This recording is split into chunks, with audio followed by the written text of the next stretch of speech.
A continuación vamos a ver un dibujo que también está en la guía, donde vemos el encéfalo en una visión inferior, donde estamos viendo la médula espinal, el bulbo raquídeo, la protuberancia, la corteza cerebral y la salida de los nervios encefálicos, la salida o la llegada. Y alrededor estamos viendo unos pequeños dibujos que simbolizan las funciones que realizan o dónde se dirigen o de dónde llegan esas fibras de los nervios encefálicos. Vamos a ver fibras que tienen tonos rojos, que van a tener responsabilidad motora. Vamos a ver fibras que tienen colores azules, que tienen una responsabilidad sensitiva.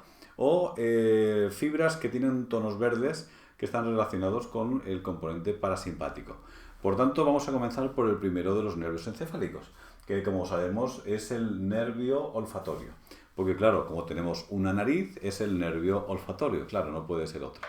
Vemos cómo recoge la sensibilidad y va hacia el encéfalo, ¿no? A través del bulbo olfatorio para recoger esa información olfatoria.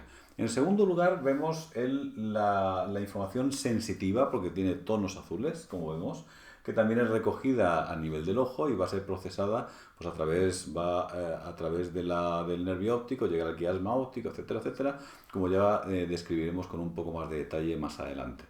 En tercer lugar, vemos las raíces motoras del tercer nervio encefálico, que es el nervio oculomotor, que va a estar inervando músculos extrínsecos del ojo, que nombraremos después. También tenemos un componente que es parasimpático, por eso tenemos ese color verde, donde estará controlando pues, la función de otro músculo que es el músculo ciliar, pero que va a ser con componente parasimpático, para producir pues, el cierre o la dilatación de esa pupila. A continuación vemos otro de los nervios que está relacionado con los músculos extrínsecos del ojo, que en este caso es el nervio troclear, porque está inervando el único músculo que está relacionado con una tróclea, con una polea, como también veremos cuando desarrollemos ese nervio. Siguiendo el orden para ver los nervios encargados de estos músculos extrínsecos, nos quedaría el sexto nervio encefálico, que es el abducens. Por tanto, aquí tendríamos estarían todos los nervios que se encargan de los músculos extrínsecos. Porque a continuación vemos el quinto, ¿no? Hemos saltado un poco el orden, pero para ver en bloque estos músculos, estos nervios que inervan los músculos, y ahora los que recogen la sensibilidad de la cabeza, que sería el trigémino, como bien sabemos.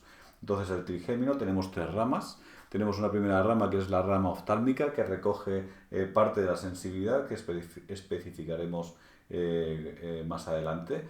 Tenemos una segunda rama que también entrará por el mismo sitio y compartirán el lugar donde están los cuerpos neuronales, que será la rama maxilar. Y en tercer lugar tenemos la tercera de las ramas, que es la mandibular.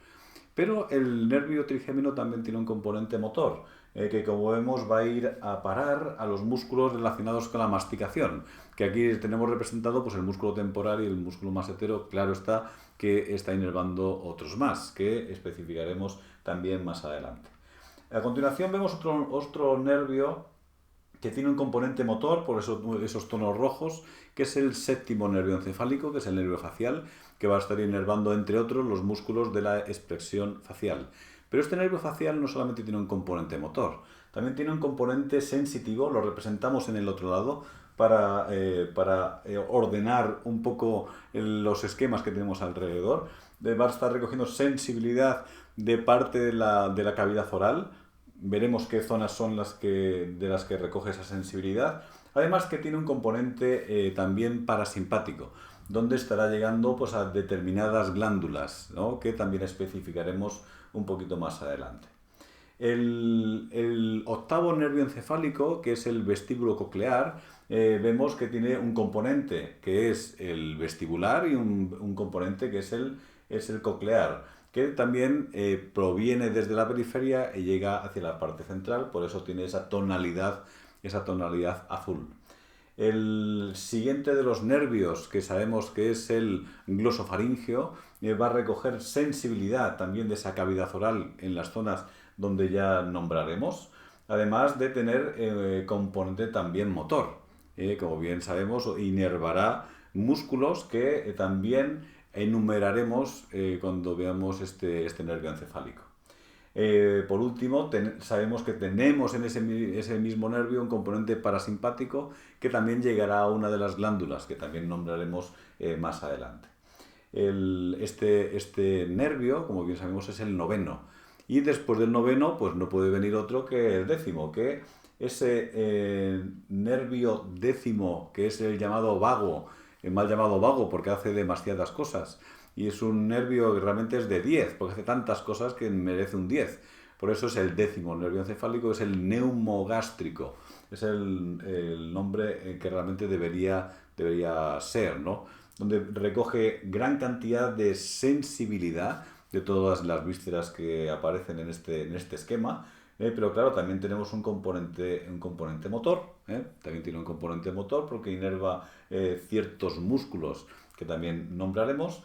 Y además también tiene un componente parasimpático de ciertas vísceras abdominales y también a nivel del corazón y a nivel del pulmón. El undécimo nervio encefálico, que es el nervio accesorio, se le llama normalmente espinal, pero el nombre correcto es accesorio. Se dice espinal porque, claro, la rama que da la inervación a los músculos es la rama espinal, entonces parece que la otra rama no tiene importancia, pero sí, son dos ramas que una va acompañando al vago, como veremos más adelante, pero inervan músculos que también especificaremos más adelante, pero sí que son por todos conocidos. Y por último tenemos el nervio hipogloso, donde tenemos un componente exclusivamente motor, con muchas ramas, caminos de salida, pero que va a ser quien inerve por los músculos de la lengua, ¿no? También nombraremos esos músculos, pero tiene una gran importancia, pues no solamente para la cavidad oral, sino también para pues todas las funciones que puedan tener, la deglución, etc.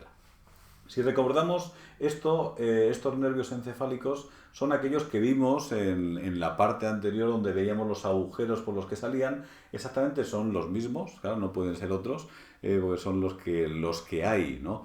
También recordamos otra que sirva como repaso, que vimos en la órbita donde aparecían varios de los que hemos nombrado ahora, como podía ser el nervio óptico con ese componente sensitivo, o con componente motor el nervio oculomotor, que es el tercero, o el abducens, o las ramas oftálmicas del trigémino con un componente sensitivo, y por último el nervio troclear, además de esas estructuras que decíamos que acompañaban, que eran arterias y venas, por esos componentes que pasan a través de la órbita.